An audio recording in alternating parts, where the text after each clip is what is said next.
ನಮ್ಮ ಜೊತೆ big Boss ಖ್ಯಾತಿಯ ಈಶಾನಿ ಅವರಿದ್ದಾರೆ. ಮೊದಲನೇದಾಗಿ ಈಗಾಗಲೇ ಒಂದು ಕಡೆ ಚಿತ್ರರಂಗದಲ್ಲಿ ಮೀಟು ಪ್ರಕರಣ ಜಾಸ್ತಿ ಆಗಿರ್ತಕ್ಕಂಥದ್ದು, ಜೊತೆಗೆ ಒಂದು ಹೇಮಾ ಕಮಿಟಿ ರಚನೆ ಆಯ್ತಲ್ಲ, ಅದೇ ರೀತಿಯಾದಂಥ ಒಂದು ಕಮಿಟಿ ಇಲ್ಲೂ ಕೂಡ ತರಬೇಕು ಅನ್ನೋದು ಒಂದಿಷ್ಟು ಮಾತುಕತೆ. ಇನ್ನೊಂದು ಕಡೆ ಒಂದು ಕೆಟ್ಟ ಕಮೆಂಟ್ ಮಾಡಿದ್ರಂತ ಒಂದು ದೊಡ್ಡ ಅನಾಹುತನೇ ನಡೆದಿದೆ. ಸೊ ಇವತ್ತು ನೀವೀಗ ಅದೇ ಕೆಟ್ಟ ಕಮೆಂಟ್ಗೆ ಟಕ್ಕರ್ ಕೊಡೋದಕ್ಕೆ ಒಂದು ಸಾಂಗನ್ನೇ ತಂದಿದ್ದೀರಾ. ಸೊ ಏನು ಹೇಳ್ತೀರಾ ಈ ಸಾಂಗ್? ಇದು ಒಂದು ಉತ್ತರ ಎಲ್ರಿಗೂ. ಯಾಕೆ ಅಂದರೆ ನಾವು ಸುಮ್ಮನೆ ಇರ್ತೀವಿ ಅಂತ ಎಲ್ಲರೂ ಅಂದ್ಕೊಂಡಿರ್ತಾರೆ, ಬಟ್ ಸಮ್ಟೈಮ್ಸ್ ನಾವು ಸುಮ್ಮನೆ ಇರೋಕ್ಕಾಗಲ್ಲ. ನಂದು ಸ್ಕಿಲ್ಸ್ ಏನಂದರೆ ಹಾಡೋದು, ಆ್ಯಂಡ್ ನಾನು ರ್ಯಾಪ್ ಮಾಡ್ತೀನಿ. ಸೊ ಅದರಿಂದ ನಾನು ಎಕ್ಸ್ಪ್ರೆಸ್ ಮಾಡಿದ್ದೀನಿ. ಆ್ಯಂಡ್ ಈ ಥರ ನೀವು ಮಾತಾಡ್ತೀರಾ ಅಂದರೆ ನೀವು ಹುಷಾರಾಗಿ ಮಾತಾಡಿ. ಯಾಕೆ ಅಂದರೆ ಎಲ್ಲ ಹೆಣ್ಮಕ್ಳು ತುಂಬ ಸ್ಟ್ರಾಂಗ್ ಮೈಂಡೆಡಾಗಿ ಇರೋಕ್ಕಾಗಲ್ಲ. ನಾನು ಲೈಕ್ ಒಂದ್ಸತಿ ನೀವು ಮಾತಾಡಿದ್ದಾರೆ ಅಂದರೆ ನಾನು ಡಿಪ್ರೆಷನ್ಗೆ ಹೋಗಿದ್ದೀನಿ. ನಾನು ಒಂಥರ ಲೈಕ್ ಆಂಗ್ಸೈಟಿ ಬಂದಿದೆ. ನನಗೆ ಲೈಕ್ ನಾನು ಮೂವ್ ಮಾಡೋಕ್ಕೂ ಆಗ್ತಾಯಿರಲಿಲ್ಲ. ನಾನು ಒಂದು ಕಡೆ ಕೂತ್ಕೊಂಡು ನನಗೆ ಯಾರ ಜೊತೆ ಮಾತಾಡೋಕ್ಕೂ ಇಷ್ಟ ಆಗಲಿಲ್ಲ. ಲೈಕ್ ನಮ್ಮ ಅಪ್ಪ ಅಮ್ಮ ಅವರು ಅಳ್ತಿದ್ರು. ಸೊ ನನಗೆ ಆಗಲ್ಲ ಇದೆಯಲ್ಲ. ಮತ್ತು ನಾನು ನನ್ನ ಬಗ್ಗೆ ಮಾತಾಡೋಕ್ಕೆ ಹೋಗಲ್ಲ. ಎಷ್ಟು ಹೆಣ್ಮಕ್ಳು ಈ ಥರ ನೀವು ಅನುಭವಿಸ್ತಾರೆ. ನೀವು ಜನಗಳು ಈ ಥರ ಮಾತಾಡಿದ್ರೆ ಅವ್ರು ಎಲ್ಲಿ ಹೋಗ್ತಾರೆ, ಅವ್ರು ಏನು ಮಾಡ್ತಾರೆ? ಇದು ಎಷ್ಟು ಕೇಸಸ್ ಎಲ್ಲ ಆಗಿದೆಯಲ್ವಾ. ಸೊ ಇದು ಎಷ್ಟು ರೇಪ್ ಕೇಸಸ್ಸು ಎಲ್ಲ ಇದು ಆಗಿದೆಯಲ್ವಾ. ಸೊ ಅದರಿಂದ ಏನಕ್ಕೆ ಲೈಕ್ ಇಟ್ಸ್ ಸೋ ಪೇನ್ಫುಲ್. ನಾವು ಎಲ್ಲಿ ಹೋಗೋದು, ನಮಗೆ ಎಲ್ಲಿ ಸೇಫ್ ಜಾಗ ಇದೆ? ನಾನು ಏನು ಹೇಳ್ತಿದ್ದೇನೆಂದರೆ, ಜನಗಳು ಕೆಟ್ಟ ಮನುಷ್ಯರಲ್ಲ, ಎಲ್ಲರೂ ಆ ಥರ ಅಲ್ಲ. ಬಟ್ ಆ ಥರ ಮೆಂಟಾಲಿಟಿ ಇದೆಯಲ್ವಾ, ಪ್ಲೀಸ್ ತಲೆಯಿಂದ ತೆಗೀರಿ.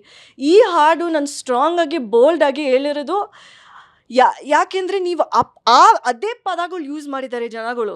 ಆ ಪದಗಳು ನಾನು ಯೂಸ್ ಮಾಡಿಬಿಟ್ಟು ಅವ್ರಿಗೆ ವಾಪಸ್ ಹೇಳಿದ್ದೀನಿ.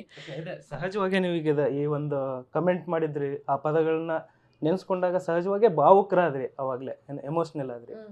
ಸೊ ಯಾವ್ಯಾವ ಥರದ ಪದಗಳು ಹೇಗೆ ಬಳಸಿದ್ರಿ?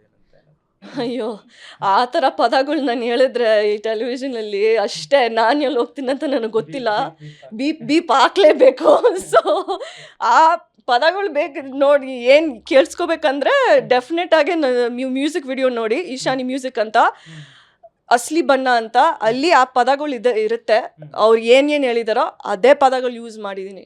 ನಮಗೆ ಏನು ಹೇಳಿದಾರೋ, ಹೆಣ್ಮಕ್ಳಿಗೆ ಏನು ಹೇಳ್ತಾರೋ ಅದೇ ಪದಗಳು ಯೂಸ್ ಮಾಡಿದ್ದೀನಿ. ಓಕೆ, ಈಗ ಇದೇ ರೀತಿಯಾದಂಥ ಒಂದು ಕೆಟ್ಟ ಕಮೆಂಟ್ ಮಾಡಿದ್ರು ಅಂತ ಹೇಳ್ಬಿಟ್ಟು ಈಗ ಒಂದು ಕೊಲೆ ಪ್ರಕರಣ, ಈ ಕೊಲೆ ಪ್ರಕರಣದಲ್ಲಿ ನಟ ದರ್ಶನ್ ಅವರು ಜೈಲ್ ಪಾಲಾಗಿರ್ತಕ್ಕಂಥದ್ದು, ನೀವು ಕೂಡ ಅವರು ಅರೆಸ್ಟ್ ಆದ ಸಂದರ್ಭದಲ್ಲಿ ಒಂದು ಪೋಸ್ಟನ್ನು ಕೂಡ ಹಾಕಿದ್ರಿ. ಸೊ ಇದ್ರ ಬಗ್ಗೆ ಏನು ಹೇಳ್ತೀರಾ? ಅದ್ರ ಬಗ್ಗೆ ನೋ ಕಾಮೆಂಟ್. ನಿಜ ಹೇಳ್ಬೇಕಂದ್ರೆ ಜನಗಳು ಹೆಂಗಿರ್ತಾರೋ ಏನು ಮಾಡ್ತಾರೋ it's up to them. No comment. ಅಲ್ಲ, ನೀವು ಅವರ ಅಭಿಮಾನಿಯಾಗಿ ಸೊ ಏನು ಹೇಳ, ಈ ಥರ ಮೆಸೇಜ್ ಬಂದಾಗ ಅಥವಾ ಈ ಥರ ಸಂದರ್ಭನ ಹೇಗೆ ಇಗ್ನೋರ್ ಮಾಡೋದಕ್ಕೆ? ಈಗ ಲೈಕ್ ಐ ಸೆಡ್, ಈ ಲೈಫಲ್ಲಿ ಇಗ್ನೋರ್ ಮಾಡೋಕ್ಕಾಗಲ್ಲ, but at the same time address ಮಾಡೋಕ್ಕಾಗಲ್ಲ. ಯಾಕೆಂದರೆ it is what it like, ಏನಾಗಿರುತ್ತೋ ಅದಾಗಿದೆ. ಸೊ ಈಗ ಈ ಥರ ಮೆಸೇಜ್ ಬಂದಾಗ ಅಟ್ಲೀಸ್ಟ್ ಒಂದು ಕಾನೂನು ಇದೆ, ಒಂದು ಬ್ಲಾಕ್ ಅಂತ ಆಪ್ಷನ್ ಇದೆ. ಸೊ ಬ್ಲಾಕ್ ಮಾಡ್ಬೋದು, ಅಥವಾ ಒಂದು ಕಾನೂನಿನ ಸಂದರ್ಭದಲ್ಲಿ ಏನೋ ಒಂದು ಸೈಬರ್ ಕ್ರೈಮ್ ಇರುತ್ತೆ, ಸೊ ಅಲ್ಲಿ ಕಂಪ್ಲೇಂಟ್ ಮಾಡ್ಬೋದಿತ್ತಲ್ಲ. ಈ ಥರ ಕಾನೂನನ್ನೇ ಏಕಾಏಕಿ ಕೈಗೆ ಎತ್ಕೊಂಡಿದ್ದು ಎಷ್ಟು ಸರಿ ಅಂತ ಅನಿಸುತ್ತೆ? ಅದು ನನ್ನ ಜಾಗ ಅಲ್ಲ ಏನು ಹೇಳೋಕ್ಕೆ. ಯಾಕೆಂದರೆ ಇದು ಏನು ಅನಿಸುತ್ತೋ, ಕಾನೂನಿಗೆ ಏನು ಅನಿಸುತ್ತೋ ಅವ್ರು ಮಾಡಿದ್ದಾರೆ.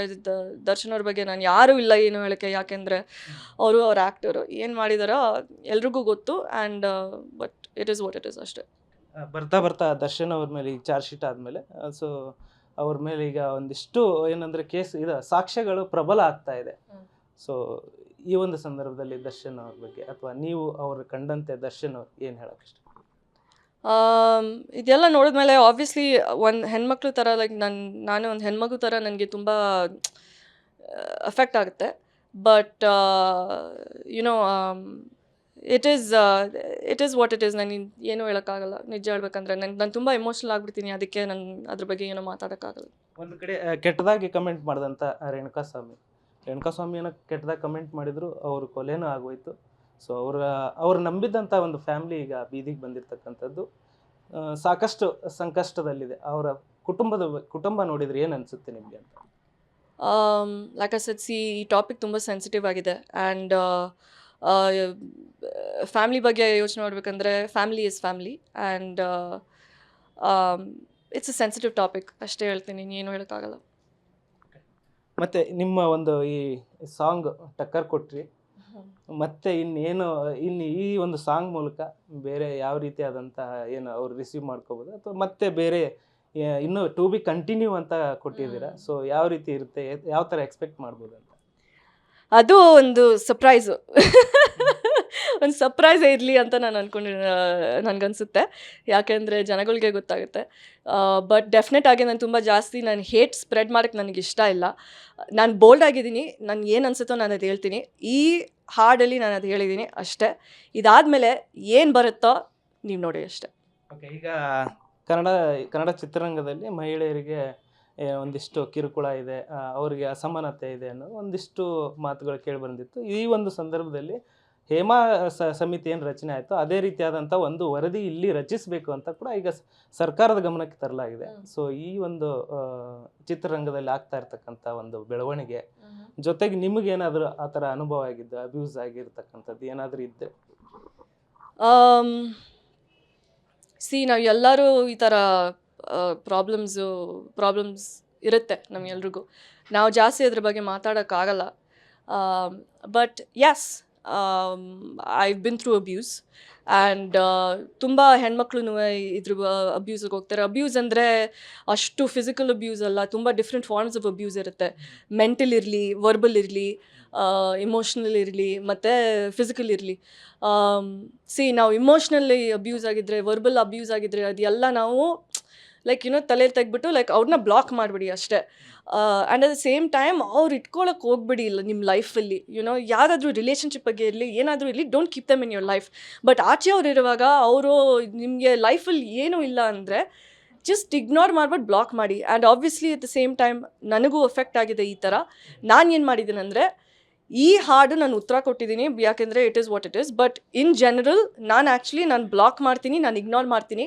ಯಾಕೆಂದರೆ ಅವ್ರಿಗೆ ಏನಾದರೂ ಉತ್ತರ ಕೊಟ್ಟರೆ, ಮಾತಾಡಿದ್ರೆ ಇನ್ನೂ ಜಾಸ್ತಿ ಮಾತಾಡ್ತಾರಲ್ವ. ಸೊ ಅದಕ್ಕೆ ನಾನು ಏನು ಹೇಳೋಕ್ಕೆ ಹೋಗಲ್ಲ. ಈ ಥರ ಕಚ್ಚರವಾಗಿ ಮಾತು ಎಲ್ಲ ಮಾತಾಡ್ತಾರೆ.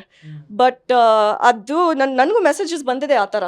ಆ್ಯಂಡ್ ಆ ಥರ ಮೆಸೇಜಸ್ ಬರುವಾಗ ನನಗೂ ತುಂಬ ಬೇಜಾರಾಗುತ್ತೆ. ನನಗೆ ತುಂಬ ಅಸಹ್ಯವಾಗಿ ಅನಿಸುತ್ತೆ, ಯಾಕೆ ಈ ಥರ ಮಾತಾಡ್ತೀರಾ ಅಂತ. But at the same time ನಾವು ಏನು ಮಾಡೋಕ್ಕಾಗಲ್ಲಲ್ವ, ನಾವು ಎಲ್ಲಿ. ಸೊ ಹೋಪ್ಫುಲಿ ಒಂದು ಆರ್ಗನೈಸೇಷನ್ ಫಾರ್ಮ್ ಆಗುವಾಗ ಇನ್ನೂ ನಾವು ಎಲ್ಲರೂ ಗಟ್ಟಿಗಾಗಿ ನಾವು ಜೊತೆಗಿರ್ತೀವಿ ಅಂತ ನನಗೆ ನಾನು ತುಂಬ ಹೆಮ್ಮೆಯಿಂದ ಹೇಳ್ಬೇಕಂತ ನನಗನ್ನಿಸ್ತಿದೆ. So hopefully it's a very strong initiative and strong initiative ಆಗಿರುತ್ತೆ ಅಂತ ನನಗನ್ಸುತ್ತೆ. Thank you. ಇದಿಷ್ಟು ಬಿಗ್ ಬಾಸ್ ಖ್ಯಾತಿಯ ಈಶಾನಿ ಅವರ ಮಾತಾಗಿತ್ತು. ಕ್ಯಾಮ್ರಾ ಪರ್ಸನ್ ಶರತ್ ಜೊತೆ ಧನು ಎಲ್ಗಚ್, ಪಬ್ಲಿಕ್ ಟಿವಿ, ಬೆಂಗಳೂರು.